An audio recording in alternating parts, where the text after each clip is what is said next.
Every season is spooky season in our book. So settle in and prepare to be shook. You are listening to Shook, a comedic podcast about all things paranormal and unexplained. I'm Sannah. Hey y'all, I'm Amanda, and let's see, fun facts. I don't have anything too crazy. I guess my only real fun fact as of late is that we started taking Bowie to puppy training classes, and I somehow haven't lost my marbles in the process. He actually behaved. So yeah, what is your fun fact this week? So, my fun fact this week, one of my fun facts that I'm willing to share, is that for my birthday that passed, dear Amanda got me this book called The Unidentified by Colin Dickey, my favorite. Yes. Colin Dickey is the author of Ghostland, one of my favorite books that really gets to the heart of a lot of hauntings in America. This book covers mythical monsters, alien encounters, and our obsession with the unexplained. And Colin Dickey, once again, has outdone himself. Anyway, that's my fun fact. I got a new ghost book, and it's important. Yay! I'm so glad that you liked the book, because I knew that Colin Dickey was your fave, but also I know you're more of a ghost gal than an alien gal, so I was not sure if you would love it, and I'm glad that you do, because I don't know, I feel like variety is the spice of life, so.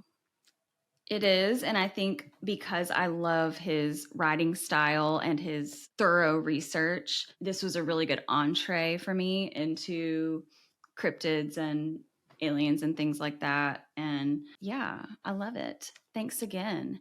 Anyways, what story had you shook this week? So the story that had me shook this week is New Mexico's haunted El Rancho Hotel and its adjacent bunkhouse.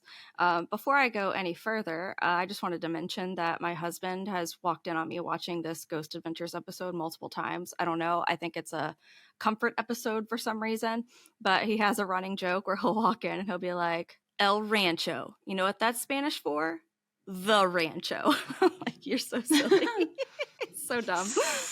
But I seriously watch this episode all the time, and I don't know why I keep coming back to it. But anyways, so this 40,000 square foot hotel, built in 1936, resides in Gallup, New Mexico, and is considered one of the spookiest locations in the state due to its dark history of, trigger warning, suicides and other troubling events. So Zach Bagans and the Ghost Adventures crew visited this hotel overnight during the pandemic, and they had the whole place to themselves. And if I'm not mistaken, that was unprecedented at the time. Nobody had ever been granted access to stay and have the whole hotel to themselves. So Zach refers to this hotel as the Shining Hotel of New Mexico. We haven't covered it yet, but we probably will one day. But in case you didn't know, The Shining is a book that was written by Stephen King, and it was primarily based off of the Stanley Hotel in Estes Park, Colorado. Super spooky. As for the El Rancho, the sign out front of the El Rancho notes it as a National Historic Site, and it says, "Charm of yesterday and convenience of tomorrow." I'm like, okay, yes. So we're going to be hashtag blessed with charm and convenience? Not so fast. I believe not. I suppose you could say it's charming because in Gallup, where the hotel is located, it used to be a hot filming location for more than 100 Western films back in the day. Most of these films were filmed between the 1930s and 1960s, just a few of them. I've never heard of these films, but if you're into Westerns, maybe you can relate. Rocky Mountain, Raton Pass, Fort Massacre, Four Faces West, and Colorado Territory. So those are just a few of the films that were filmed out that way. So that's about really the only good stuff that ever happened over there, I guess you could say. So I mentioned that this hotel has a history of suicide, but not only that, there was also talk of a murder that may have occurred here. There was a clip from the Gallup Independent newspaper in 1946. It had an article titled "Bellhop Held and Death of Ben Harris."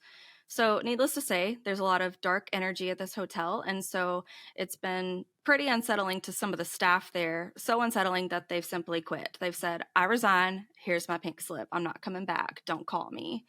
They're out. They're out. So on Ghost Adventures, Zach interviews this former employee named Callie, who is almost distraught when recounting what happened to her in the hotel. She's trying to explain what happened to her, and during the process, she just keeps getting choked up on every word. So to me, her fear seems pretty legitimate. Callie explains to Zach that one time she was at the hotel restaurant called the Crown Room with one of her coworkers, and the coworker had left the dining room to go to the kitchen. And Callie said that when her coworker walked away from her, she could feel an entity yank and pull her hair back. So this whole time she's explaining the story, she keeps taking deep breaths, like on the verge of hyperventilating. And Zach stops her and he's like, yo, are you okay? And she's like, yeah, I'm just really scared to talk about it. She's walking out into the parking lot after this incident to her car, and she grabs her rosaries that are hanging over the rearview mirror. And she said that she grabbed the rosaries and just prayed because she was that terrified. She goes on to explain that she believes the entity that grabbed her hair and pulled it back can be seen on the surveillance footage of the dining room where the attack occurred. So I'm looking at the security footage and it's chilling. It's a black mass, seems to have a small head, kind of a larger body, and limbs, the whole thing. It looks like a shadow figure, basically, but it's pretty large and spooky. There was another employee named Phil, and Zach grabs Phil to come with the crew, and he starts leading him down what they consider to be the scariest part of the hotel, the bunkhouse, which is adjacent to the hotel. This bunkhouse used to be used as living quarters for the filmmakers and the cast and crew when they were filming out there, and they also used it for employees so that they could have a place to go as well. This part of the property is what they suspect to be the origin of most of the dark energy. So Phil, he's taken them down this long hallway, and you can see that it's super dim and dilapidated, and there's graffiti on portions of the walls. And at one point, you see some graffiti that says 777 and has a cross above it. Phil tells Zach and the crew that behind that, there used to be a pentagram with 666 written underneath. Fun fact, I just thought I should note, I was curious when I saw the 777, so I looked up the angel number to see what it means. Mm-hmm. And there's a couple of different explanations online, but one that sticks out to me came from womansday.com in an article called Here's Why You Keep Seeing 7 Everywhere by Ysolt Usigan. It says 777 means your guardian angel is telling you to stay strong and continue moving forward on your journey, even through changes and obstacles. So I thought that was pretty neat. And I don't know if that would undo the 666 underneath, but more on that at 11. So back to their investigation. This whole time they're in the hallway, Phil, that former employee I was talking about, he's starting to look noticeably uncomfortable throughout the process, and he's giving, I don't want to be here. So Zach decides to ask Phil if he can go into the back of this room with a voice recorder and start asking the spirit or spirits questions. But Phil looks at Zach and he's like, no, I don't think I'm going to do that. And he hands the voice recorder back to Zach. And while this is happening, I'm thinking, damn, like, has anybody ever told Zach no before? And before I can even finish that thought, Zach's voiceover comes on and he's like, this is the first time in Ghost Adventures history where I've been denied an opportunity to have an experience with someone who's been affected. His voiceovers are I always know. iconic. He It's knows the what he's best. doing too. I feel like he plays into it.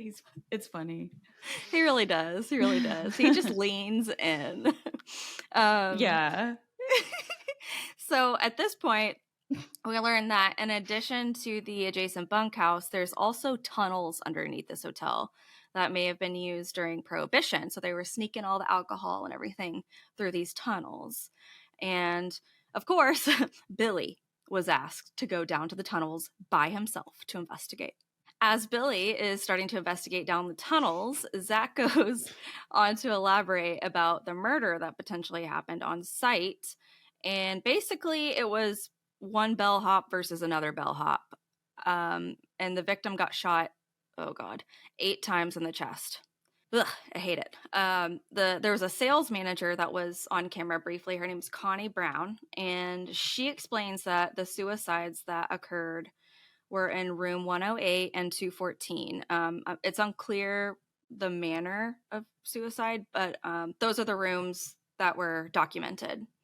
A current employee named Vaughn then meets with Zach at the entrance of room 221, and she explains that once she was asleep and was suddenly awoken at 6 a.m., and in front of the TV, there was a man just standing there. Vaughn said that he was an older white man dressed in a black jacket and he had slicked back hair. She was simply terrified. Of course. So it's pretty funny because Zach starts making these silly jokes and he asks Vaughn, he's like, "Is my humor stupid?" And she's like, "Yeah, kinda." Like, just, yeah, pretty much. Let him know. And he says pretty much, he's like, "Yeah, I use my silly, goofy humor when I start to feel uncomfortable." And we're like, same, hard same over here. So then Zach and the crew, they go on to begin their investigation, and Zach mentions that Vaughn had told him that there were allegedly childlike spirits laughing. So Zach asks Billy to take this big blue bouncy ball to try to entice the children to come out, the child spirits. And so Billy goes to set that up, and they're all in the dining room where Callie had seen that shadow figure. And they're all walking around the whole dining room to see if there is any activity with their tribometer, which I guess is kind of like an EMF detector. The whole time it doesn't spike, it's just staying at a stagnant 1. For a little while, they don't capture anything, but once they get to a certain point, everything spikes real high. The spike went from a stagnant 1 all the way up to 25. And then, if the 25 wasn't enough for you, suddenly it spikes to 100 twice. So they're all kind of shook about that. They're like, what the hell? Zach kind of is off doing his own thing when this happens, and he jumps out of his seat to go take a look, and he's shocked. He's like, holy shit, this is really peaking right now. So then they go back to the bunkhouse, to the quote-unquote satanic room, where they think there must have been some sort of ritual done there at some point. While they're there, Jay's camera starts malfunctioning and Aaron is physically uncomfortable. This whole time, Zach is monitoring all of the surveillance and he's convinced that on one of the cameras he saw a shadow figure. They go to review the footage, and yeah, I had to watch it a few times because my TV is kind of set up high on my wall and it was, my eyes are shitty. So I get up real close and I pause it. And sure enough, you see this head peek out of a door frame in one of the hotel rooms. And I'm just like, what? Like, to me, that was maybe the reason I watched this episode so much is because of that scene. Because every time I watch it, I'm like, where is it? And then I'm like, oh yeah, there it is. And it's pretty convincing to me. So keep in mind, they have this whole place to themselves. They're alone. At this point, everybody's been kicked out except for them and the crew. They go back to the room where Billy had placed the bouncy ball, and he grabs some other balls. They put them on display in the room, hoping to capture some childlike ghost activity. And Zach, he's holding his voice recorder, and he asks the spirit to engage. And then you hear not a child, but a really creepy voice that says, "I'm back." Aaron says that he's pretty sure that the spirit that came to them in the voice recorder is what they captured peeking through that door that I mentioned in the hallway.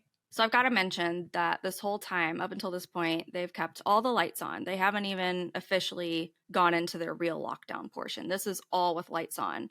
So Zach and the crew, they go back to the most haunted part of the building, the bunkhouse, and they bring their SLS camera. That's the one that shows the stick figures whenever there's a spirit nearby. And they just go to see what they can find. All right, so Zach's got his SLS camera, and Aaron's down the hallway going towards the satanic ritual room. And Zach starts yelling at the spirit, attack him. He's literally antagonizing these spirits to go get Aaron. I'm like, come on. That's not very nice, but, you got to do what you got to do, right?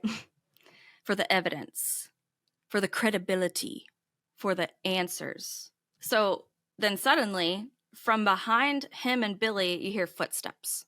Can't see anything, but there are footsteps right behind them. So then Aaron takes, I think it's a paranormal puck, and he puts it up against the door that has the pentagram and the 666 written underneath it. As soon as he touches the door, the device shouts something. It's a pretty indistinguishable EVP, but it's very startling and pretty sudden and loud.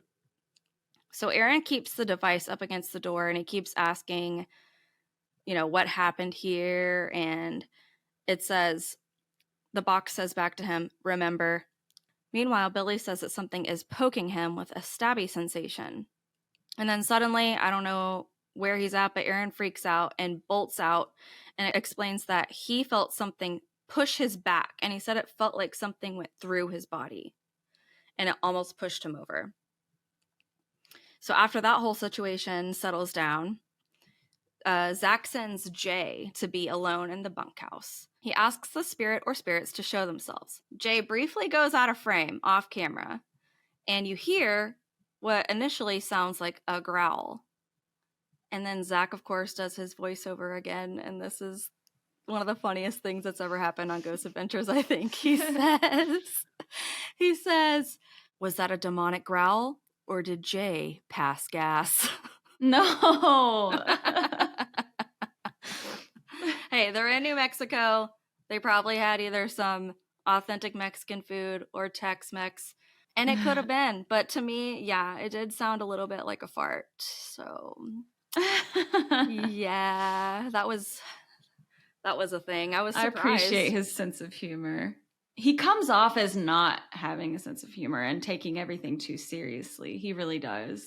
But then in those voiceovers, It seems like maybe that is just his persona that he has created. And he knows that it's like Ghost Bro. Yeah. And it's just like a funny satirical thing. What if Zach Bagans' like character was like satire all along? That's what I'm starting to think, is that he's overly aware of how he comes off, and he's just, that's iconic. Yeah, he's just leaning in. Yeah. He's just leaning in at this point. But I just thought that was funny, because if either one of us farted on the podcast, we would cut that out. Cut. And that's not even going to be in the cutting room floor. That's just going to be in the ether. Nobody has to know except us. Yeah. Okay, so after the farting incident, they all go up to the 3rd floor and they stay in 3 separate rooms. Zach goes to room 315, Billy to 324, and Aaron goes to room 305.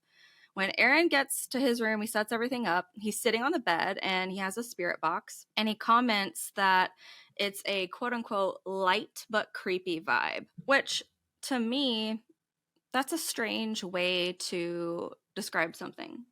I feel like it can either be light or creepy, not both. But I feel like light but creepy equals like spooky.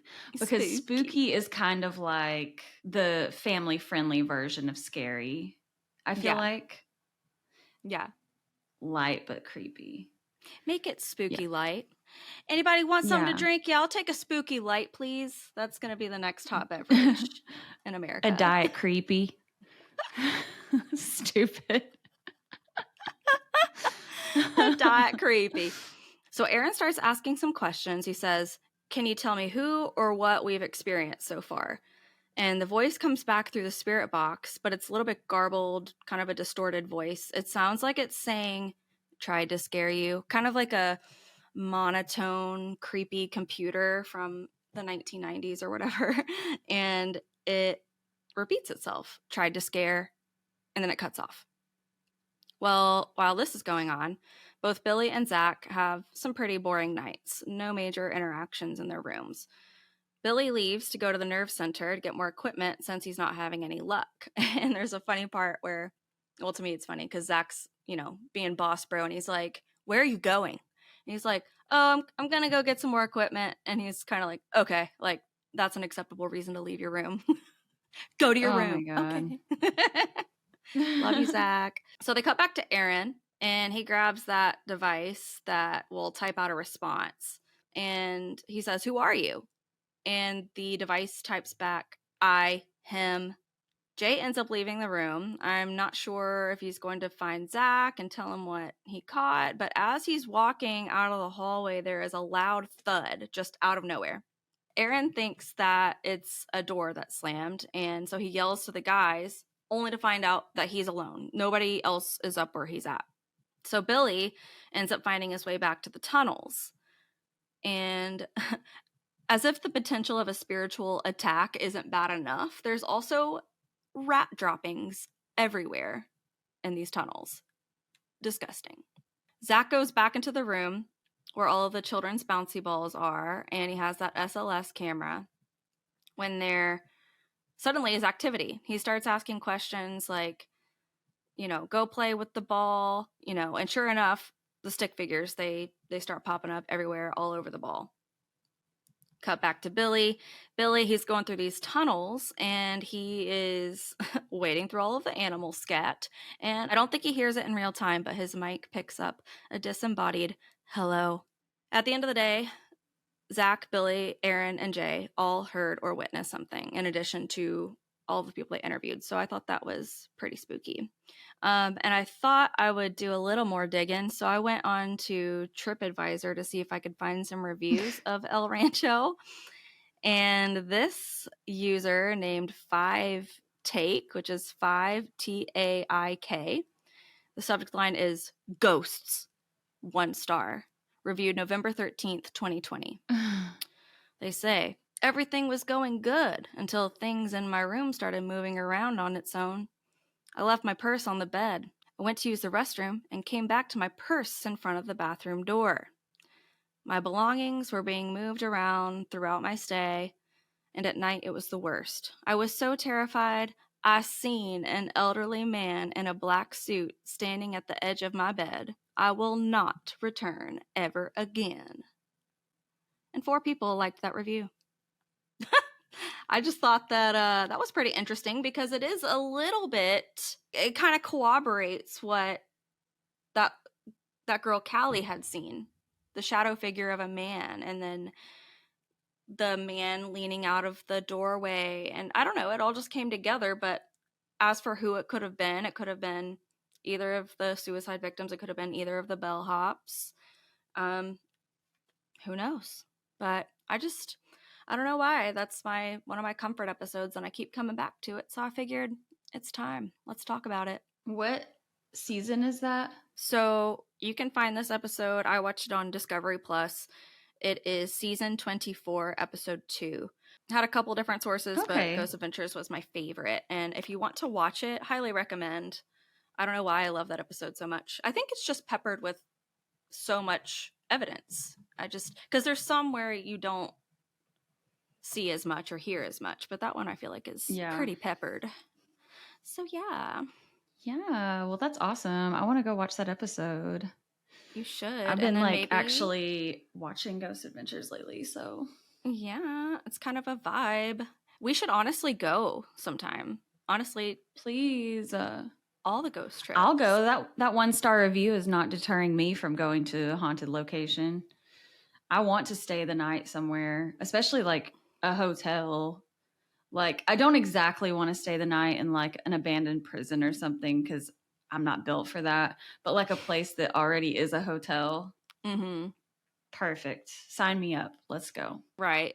I haven't covered anything like this yet because these kinds of locations freak me out more than anything, which is why I keep gravitating to homes and hotels. But asylums and hospitals,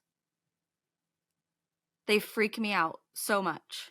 I don't know what it is, but I can't watch the insane asylums or the hospital episodes. Yeah. They freak me out so much. But eventually I'm going to have to do it. I'm just going to have to rip off the Band-Aid and just do it. Those are really scary. I think the environment makes it like so much scarier because it's usually abandoned. So everything is like so rusty and dusty and spider webby and lots of shadows and it's grimy.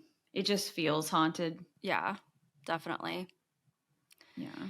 But anyways, so that's El Rancho Hotel, also known as Hotel El Rancho.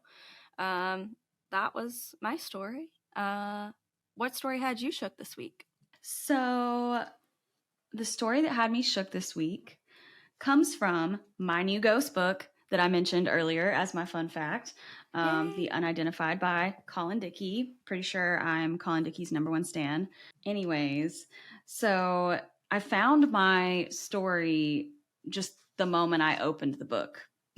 So I just started reading it the other day, and the very first story in the book is about Mount Shasta in California. Have you ever heard of this mountain? I have, but I don't know the specifics. Well, I have some of the specifics. One thing about Mount Shasta is it has everything. It is North California's hottest club. It has ancient civilization, possibly underground, possibly alien civilization, possibly Bigfoot, possibly strange disappearances similar to, other national park disappearances type stuff like that. Yeah. It really has everything. And also, of course, lots of Native American legends as well, which I can't possibly get into every single avenue of this because it spans centuries, the lore surrounding Mount Shasta, but it really is such an interesting location. And so Mount Shasta is a dormant volcano, and it last erupted over 3,000 years ago. So we don't think it's going to, erupt anytime soon. It seems like there's a lot of time in between its eruptions, but it's a stratovolcano. Stratovolcano just refers to like the shape of it being having like that cone at the top kind of situation. Also, just the way that the lava cools on the inside creates a lot of pressure so that if it were to erupt, it would be quite aggressive and also really dangerous for like everyone within 20 miles of the volcano. So we're hoping that it doesn't erupt anytime soon. Also, this mountain, Mount Shasta, is 14,179 feet above sea level. It's like super giant. Wow. And it is also known as the root chakra of Earth. So apparently there are 7 different chakras of Earth, and they are cool. all, and they're all like earth-made things, not man-made things. So you know how there's 7 wonders of the world, and usually those are like created things. I will say there is one thing on this list of the 7 chakras of Earth that is not earth-made. But yeah, I'm not going to go through that list actually. I wrote it down, but there's one in particular that I'm really confused about because it says there's no fixed location for it. And I don't know how to explain that in an educated way. So I'm just like, let's just not. Sounds spooky. So yeah, Mount Shasta is known as the root chakra of Earth. And part of the reason why it's known as the root chakra is because of the 4 overlapping dormant volcanic cones inside of it. And that kind of relates back to the symbol for the root chakra. There's it's like a triangle inside of a square inside of a circle. Okay. Shapeception. Whatever. Who cares? It's believed that there are mysterious creatures living inside the mountain known as Lemurians. There are a lot of theories about who Lemurians are, what they look like, where they came from, what the tea is. Some say that they are like an alien species. Some say that they were part of a continent that sunk to the bottom of the Pacific. And had to re-inhabit inside of Mount Shasta. There's just no telling. There's no telling. There's a lot of different descriptions as to what they look like too, but they are usually referred to as being advanced extraterrestrial beings who came to Earth on spaceships or an ancient race from a lost continent. So they are said to live in caves underneath the mountain. Underneath the mountain, there's like this really complex tunnel system. There's also a lot of lava tunnels as well, which are really interesting. No one has ever been to where they suspect that they live, but this place where they allegedly live underneath the mountain is referred to as Telos, and that means city of light. Nice. I don't know what language it means city of light in. Lemurian? I don't know. So in the town of Mount Shasta, there are crystal shops and lots of shops that kind of like capitalize off of the mysterious Mount Shasta shit. So they sell this crystal called a Lemurian quartz, which it looks a lot like regular clear quartz. You know how regular clear quartz has lines going upward vertically? Those are known as striations. And the Lemurian quartz has horizontal striations, which makes it very unique for a quartz. And of course, those are like way more expensive than any of the other crystals because allegedly the Lemurians encoded their wisdom onto the quartz for us to decipher. And they allegedly stimulate clairvoyance and telepathy and can be soothing and calming and help with meditation. I'll take 6, thanks. Right, I'll take 1. I have seen Lemurian quartz in crystal shops before, but yeah, they are always like really expensive, and I'm always like in the triple digits for a small little one. Would it be like $100 for something little? Probably between like 50 and 100. Yeah. Wow. Yeah. It's crazy. So in addition to reading in The Unidentified by Colin Dickey about Mount Shasta. So Colin Dickey went to Mount Shasta to do research for the book, and he just kind of talked to a lot of different locals, getting people's perspectives on what the folklore is. He met a guy named Dante, and Dante claims to have had multiple experiences with seeing shit around the mountain. Dante said, "I once saw a glowing spear above the mountain with light pouring out of each end." Dante also said that he went up on the mountain once and lost hours of time. He said, "I was up there skiing one time and just looked up at the clouds, and the next thing I knew, an hour and a half had passed by. Where did that time go? I have no idea." Speaking of clouds, another cool thing about Mount Shasta and other high altitude mountains is that they can create their own weather in a way. So Mount Shasta is known for creating lenticular clouds. Lenticular clouds have the appearance of a saucer, and they literally do look like a UFO. And so this is totally like a scientific thing, but when people have seen them over the years, they have thought that something sus was going on because it looks like a flying saucer up there. And they're really cool. And in the video version, I'm going to put a picture so y'all can see what a lenticular cloud looks like, because it is pretty cool. And then Colin went to the bar and talked to his bartender, Chris. And his bartender, Chris, told him about a story that he heard from a young couple who went skiing on the mountain. The woman broke her ski at one point, so they had to hike their way out through the wilderness. A man appeared, tall, blonde, blue-eyed, wearing a yellow rain slicker, and proceeded to guide them to the road. When they reached the road, they turned back to thank him, to find that he'd vanished. Only 2 sets of footsteps were visible in the snow. "Craziest story I've ever heard," Chris says, then proceeds to tell me a crazier one. He was in town one night doing errands for his pregnant wife when he agreed to give a ride home to a tall man with a walking stick and a live raven in a box that was hung around his neck. Chris took the stranger up the side of the mountain, listening to his fascinating tales, and when they'd reached some remote distance, the stranger got out, barefoot, and walked into the pitch-black forest. "Did I give a ride to a Lemurian?" Chris asks, unsure of the answer. You decide. Yeah, one thing about like the appearance, the most popular appearance that people describe the Lemurians as looking like is being very tall and blonde and blue-eyed. And they usually are barefoot or wearing sandals and like white robe or something like that. They're very like angelic looking. It's giving Alexander Skarsgård. Yes, God.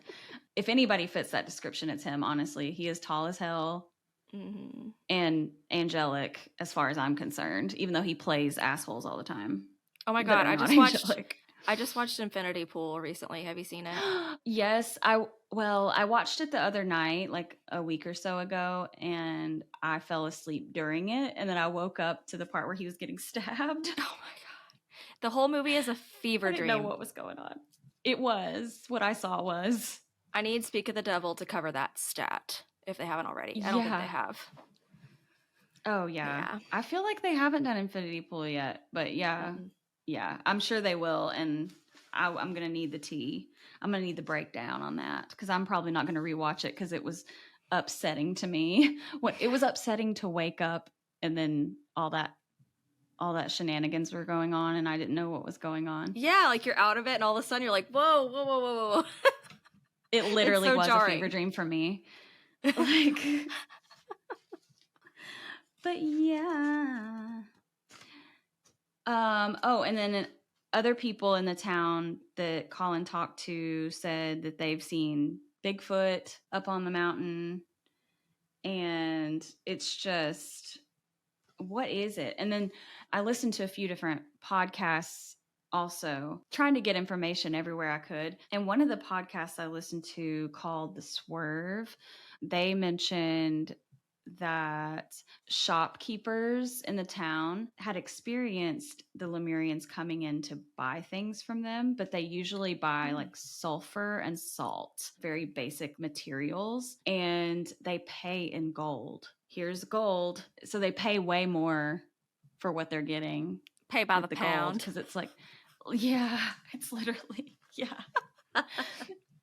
And so maybe they come down from the mountain when they like really, really need something and kind of try to blend in a little bit. But I feel like that guy with the raven around his neck, probably the raven in a box around his neck, that's not trying to blend in, hunty. No. That'll stick out like a sore thumb. That's just giving like Chris Angel mind freak like vibes. You know what I mean? Just like trying to be weird. Yeah. Like nobody does that. In addition to the book, I also watched an episode of Ancient Aliens from season 17, episode 4, The Mystery of Mount Shasta. And that was really interesting too.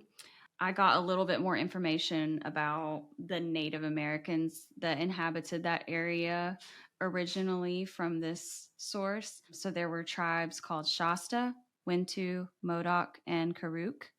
There were actually a couple of other ones as well, but they inhabited the area as far back as 12 centuries ago. So they've been out here. Mm-hmm. And they definitely believe that the mountain possesses mystical powers. And they also don't go up the mountain, really. Like they don't go up to the peak. They say they don't go above the tree line. So once the mountain starts to get to the snowy peak, it's like, we're not going up there. That's not for us. They believe that that is for their creator. Some tribes referred to it as a sky god. They just believe that that's like sacred and they're not supposed to go up there and they have no business going up there. But like that you can be on the mountain, just they're not going up there. And I probably wouldn't either. Yeah. I feel like it's a little sus. But it's funny because like the Native American tribes believe that the peak area is like the sacred area where the sky god resides, but the caves underneath are where it is said that the Lemurians occupy.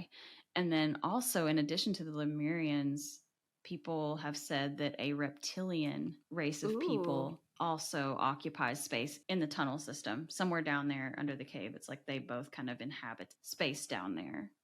Okay. So in the episode of Ancient Aliens, they do have a Native American interview with a man named Jack, Walking Eagle Tom, and he's a Karuk tribe elder. And he said that he witnessed once literally the mountain open up like a portal in the side of the mountain open up. And then he witnessed a flying object enter it, kind of like a UFO or something. That is so cool. And then it just closed back up seamlessly like a portal would. Wow. So it wasn't like a door in the mountain opening. It was like literally like just this weird like a hole. So that's crazy. And also Mount Shasta is very close to what's known as Petroglyph Point, and that's the location of some of the oldest petroglyphs in North America. And the petroglyphs are basically just stone carvings made by Native Americans on rock. And these petroglyphs are located in the Lava Beds National Monument in Tula Lake, California, which is like 60 miles from the mountain. And this was created about 6,000 years ago by ancestors of the Modoc tribe. And basically they drew a little bit of everything. They drew like calendar stuff, animal stuff, like just they drew lots of different like regular stuff, but then they also drew their interpretation of these sky creature. It's like UFOs and stuff, saucers. They didn't do saucers, but one of the petroglyphs depicts a large winged creature emerging from inside of Mount Shasta. And I don't know who determined that was Mount Shasta, but someone in their archaeological research of this determined that the petroglyph was referring to Mount Shasta. And it is believed to represent a sky being named Skell, who the Modoc people worship as their creator. So the different Native American tribes definitely had different names for this sky god, but it's definitely common among all of them that there was a sky god.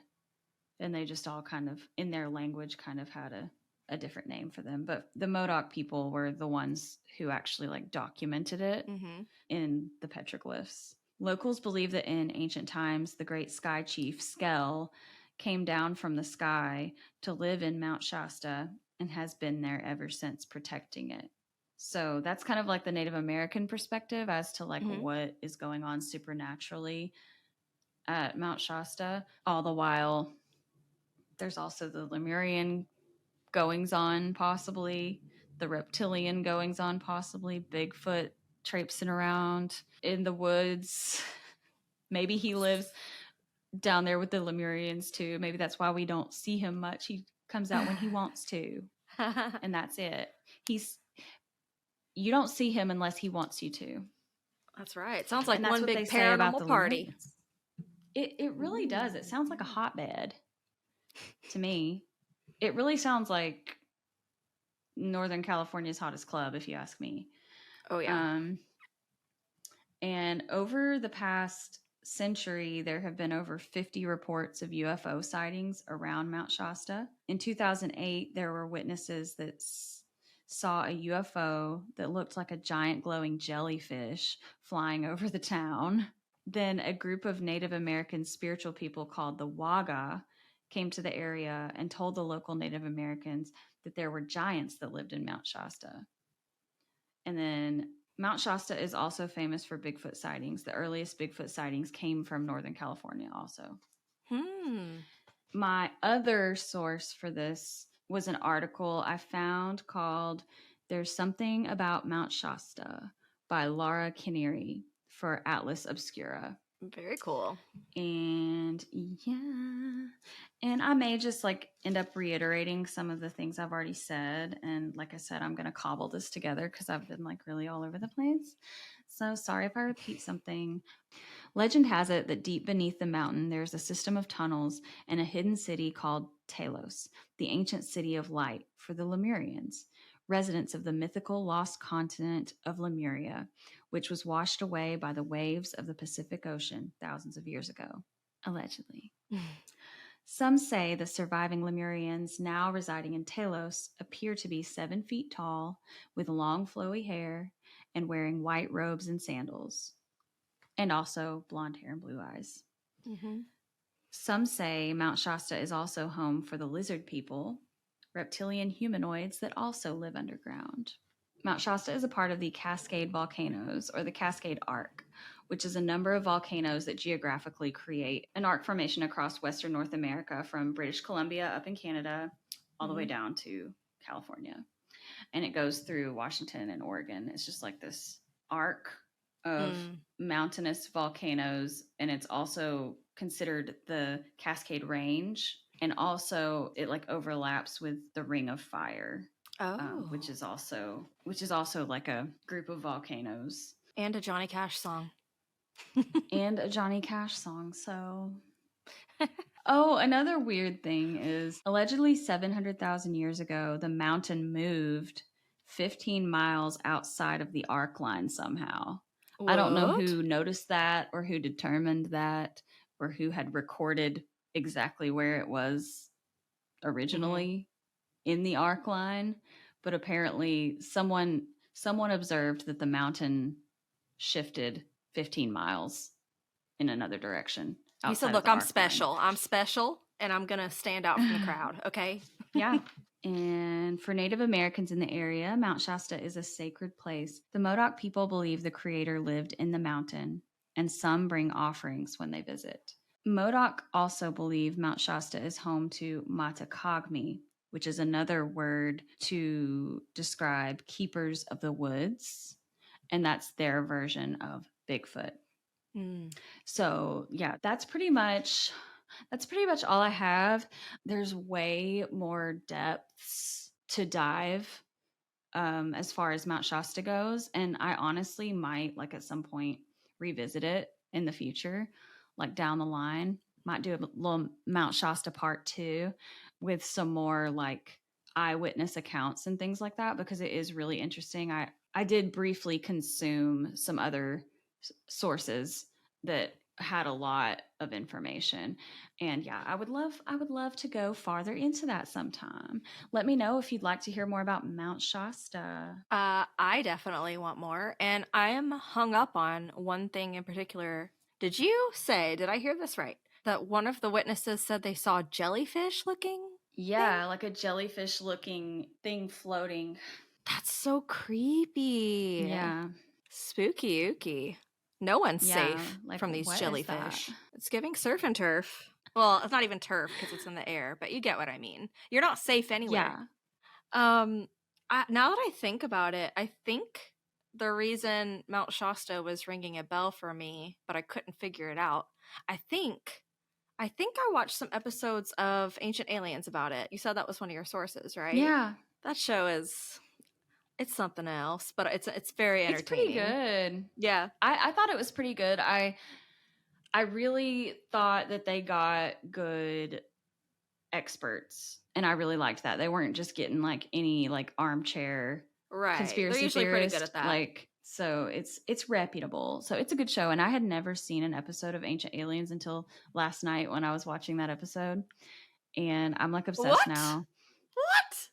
That was like my Yeah. comfort show for the longest time. That is crazy. It's about to be my comfort show because there's freaking like 18 or 19 seasons of that shit. I'm Well, coming for you. if you go onto Reddit, you're gonna see a lot of memes of the aliens, the guy with the big hair, aliens, and people will change up the text to be like your mom or whatever. It's really silly, but hop on Reddit and you'll see what I mean. I Well, that will. was cool. I'm glad that you covered that, Sannah. Another spooky, ooky, unexplained, kind of a cocktail party of sorts. Unexplained. Yeah. It was very much a cocktail party at North California's hottest club, Mount Shasta. And I want to visit Mount Shasta because, like, I also watched this other documentary last night and it was like very beautifully shot. And I was like, dang, that is a beautiful mountain. I want to go over there. When we go on a California ghost trip, we should definitely stop by Mount Shasta. And we're not going to go up the Yeah. peak because one thing about me, I'm not built for a Mm-mm. mountainous snow peak hike. Like, I'm not doing it. We're not doing Mount Everest. We're not doing any of that. But I will go in where the trees are, where we're allowed to go, and Yeah. just get some vibes. Get the vibes, man. One thing about Mount Shasta and especially Mount Everest, like if you go to Mount Everest, you have to go in there prepared to die. And I feel like that's the case with really Yeah, any remote mountain. Like hiking is so much fun, but it's so dangerous. So yeah, dangerous and it is so scary. scary, But I would do so it with freaking you. scary. We can Well, we don't even have hold to like hands and be look. I'm careful. not even. I'm not even trying to go hard in the paint. I just want to like see the mountain in real life. I do get the sense that there is some very like good energy, not bad energy. I feel like it's good energy. I reckon that's our show. That's our show. Gotta go Thanks. to work. Thanks for listening. Thanks for listening. We love you. And oh my God, like our 1 year is coming up also. It's pretty close. It's pretty close. Ah! Yeah. Yeah. Yeah. So, you know what we want for our birthday? For you What? to join the Patreon and for you to like and subscribe on YouTube Yeah. and a 5-star review on Apple and Spotify. Any of those things would be lovely. Or just send us an Instagram DM and say, hey, what's up? And we'll be friends. And send us your shook stories. And honestly, it doesn't have to be all of those things. I kept saying and, but it can also be or. Any of those things we would love for our 1-year birthday. Yay, it's coming And up. yeah, we can't wait. So see you next time. Bye. Stay shook. Thank you so much for tuning in to Shook. New episodes of Shook drop every other Wednesday on Apple Podcasts and Spotify, soon to be wherever you find your podcasts. Check out our show notes for more information on this week's episode, our social links, and more. Until next time, stay shook. Hey, do you have a personal paranormal encounter that you'd like to share with us? Visit our website, shookpodcast.com, to fill out our contact form. Or you can send us an email at shookparanormalpod@gmail.com.